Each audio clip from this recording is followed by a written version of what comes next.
Good morning class, সবাইকে স্বাগত এবং অবশ্যই সুপ্রভাত। আমরা আজকে আমাদের এই ক্লাসে যে বিষয়টি নিয়ে আলোচনা করব সেটি তোমাদের ব্যাকরণ বইয়ের অধ্যায় নাম্বার 4 অর্থাৎ চ্যাপ্টার নাম্বার 4। চ্যাপ্টারের নাম পদের শ্রেণীবিভাগ।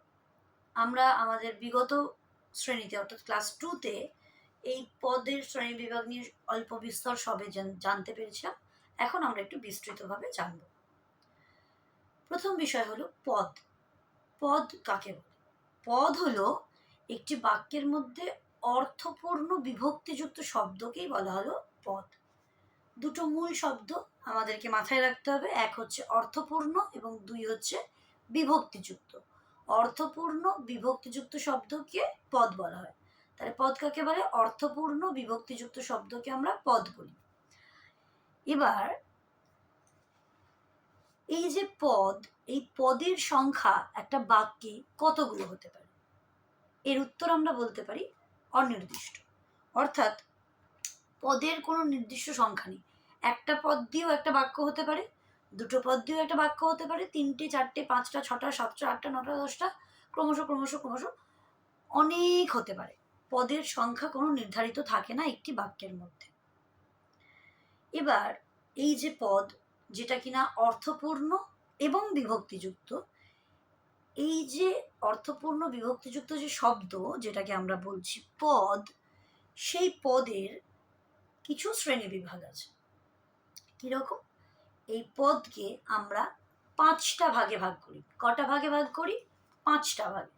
পদকে আমরা কটা ভাগে ভাগ করছি? 5 ভাগে। ফার্স্ট ভাগ কি? পদের ফার্স্ট ভাগ হচ্ছে বিশেষ্য। বিশেষ্য। সেকেন্ড বিশেষণ। থার্ড অব্যয়। ফোর্থ সর্বনাম। আর ফিফথ ক্রিয়া, বা ফোর্থে সর্বনাম, থার্ডে সর্বনাম, ফোর্থে অব্যয়, এরকমভাবেও তোমরা বলতে পারো। তাহলে প্রথম বিশেষ্য, দ্বিতীয় বিশেষণ, তৃতীয় সর্বনাম, চতুর্থ অব্যয় আর পঞ্চম হচ্ছে ক্রিয়া। 5টা ভাগ। তাহলে আর একবার বলছি, আমাদের পদের 5টি ভাগ আছে। একটি হলো বিশেষ্য, একটি হলো বিশেষণ, একটি হলো সর্বনাম, একটি হলো অব্যয় এবং সর্বশেষ হচ্ছে ক্রিয়া।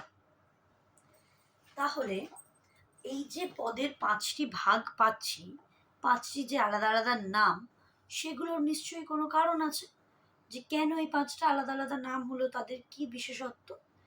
এই প্রত্যেকটা পদের বিশেষত্ব নিয়ে আমরা আমাদের পরবর্তী ক্লাসে আরো বিস্তারিতভাবে জানব।